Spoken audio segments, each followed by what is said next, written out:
Sabe aquela notícia que pipocou por aí? Uma descoberta que promete finalmente explicar a causa da maioria dos casos de autismo? O mais incrível? A resposta, parece, não estava onde todo mundo procurava. Então, nessa análise, a gente vai mergulhar em como a física, isso mesmo, a física, e não só a genética, pode ter desvendado esse mistério todo. Ok, vamos lá, direto ao ponto. A gente sabe, né? Manchetes sobre curas ou grandes avanços no autismo, a gente sempre fica com o pé atrás, porque costumam ser bem exageradas. Mas olha, essa aqui é diferente. A resposta curta? Sim, a descoberta é real, é pra valer. Para se ter uma ideia, foi publicada na Nature, que é simplesmente uma das revistas científicas mais respeitadas e rigorosas do mundo. Ou seja, não é pouca coisa, é um marco de verdade. Mas para a gente entender o tamanho dessa descoberta, o impacto que ela tem, a gente precisa primeiro dar um passo atrás. A gente precisa entender qual era o grande enigma, o quebra-cabeça que deixava os cientistas de cabelo em pé há décadas. A gente está falando do paradoxo do autismo idiopático. E é aqui que a coisa fica interessante. A pergunta de $1 milhão é essa. A gente sabe que o autismo tem uma base genética muito, muito forte. Então, como é que pode que para 8 em cada 10 pessoas no espectro, a causa específica é um completo mistério? Não faz muito sentido, né? Para visualizar isso, a ciência basicamente divide o autismo em duas grandes caixinhas.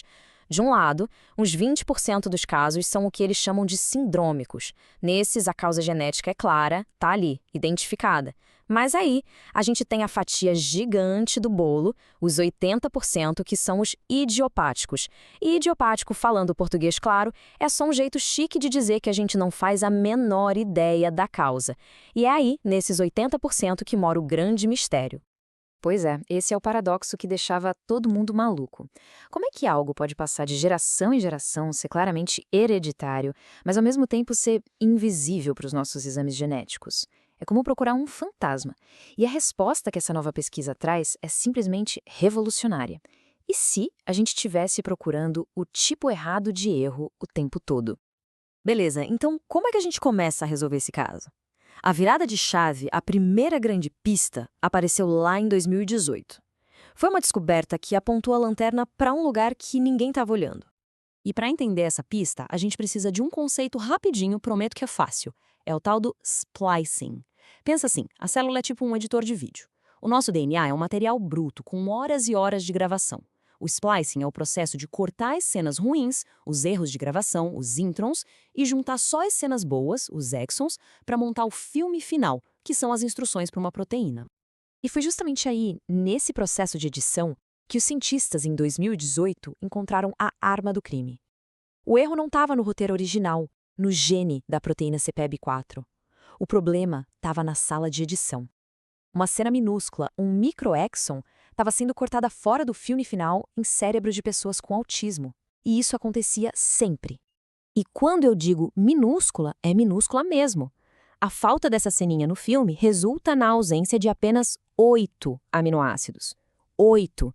Numa proteína gigante que tem centenas deles, isso parece nada, né? Uma gota no oceano. E essa era a grande questão que ficou no ar por 6 anos.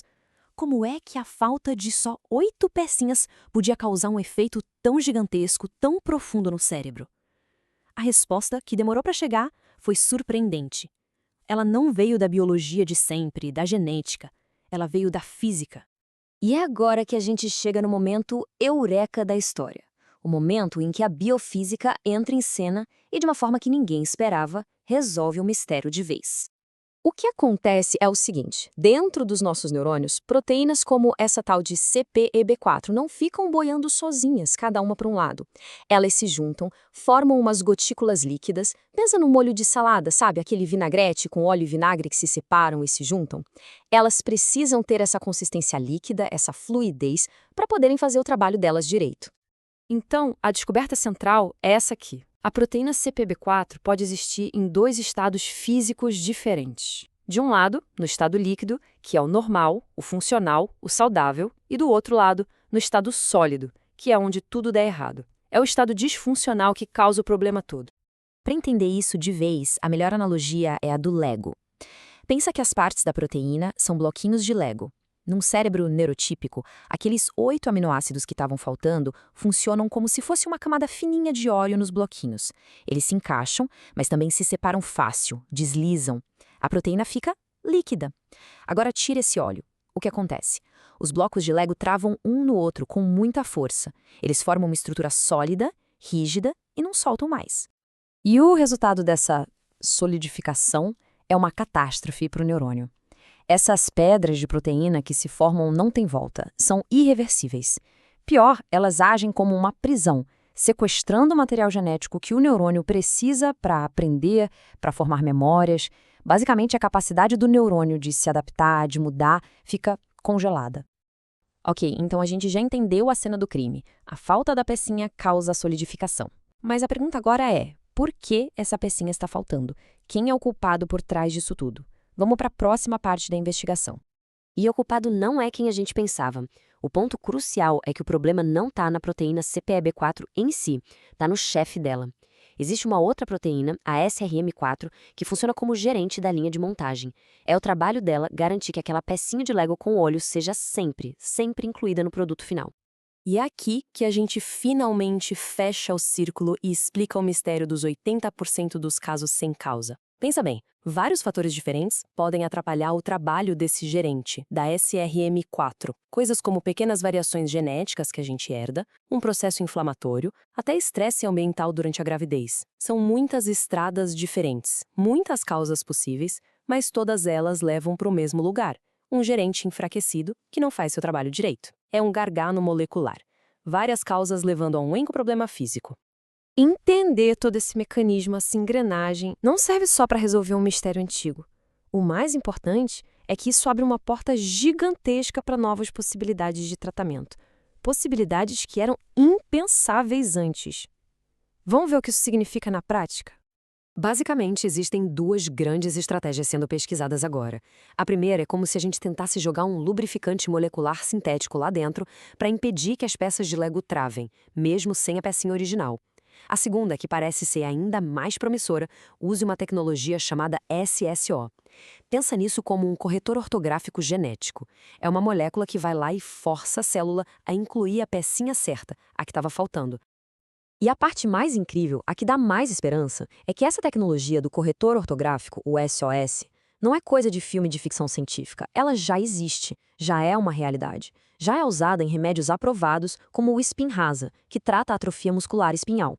Isso quer dizer que o caminho já existe, a abordagem é viável e transforma o que era só uma possibilidade teórica numa esperança muito, muito concreta. Essa tabela aqui resume bem a revolução que isso representa. Antes a gente tinha uma causa desconhecida, agora a gente tem um gargalo molecular bem específico. Antes o mecanismo era uma caixa preta, a gente não sabia como funcionava. Agora a gente entende que é uma falha física, a proteína solidificando. E talvez o mais importante de tudo, a gente sai de um foco em tratamentos que só lidam com os sintomas para um alvo claro, um alvo para uma correção molecular na raiz do problema. Agora, um ponto importantíssimo que precisa ficar muito claro. Essa pesquisa toda foca nos mecanismos biológicos que podem levar a comprometimentos muito severos. O objetivo aqui não é de forma alguma curar o autismo ou apagar a neurodiversidade. A ideia é poder talvez intervir em casos específicos onde a condição causa um sofrimento muito grande ou uma incapacidade que limita muito a vida da pessoa. É sobre dar mais qualidade de vida, não sobre mudar quem a pessoa é. E tudo isso nos deixa com uma pergunta final, para a gente pensar. Essa descoberta é muito maior do que apenas o autismo. O que ela mostra é uma forma completamente nova de entender como o nosso cérebro funciona num nível físico, mecânico mesmo. Se a gente pode aprender a consertar a mecânica de uma célula, quais são os limites? O que isso pode significar para o futuro do tratamento de tantas outras condições neurológicas?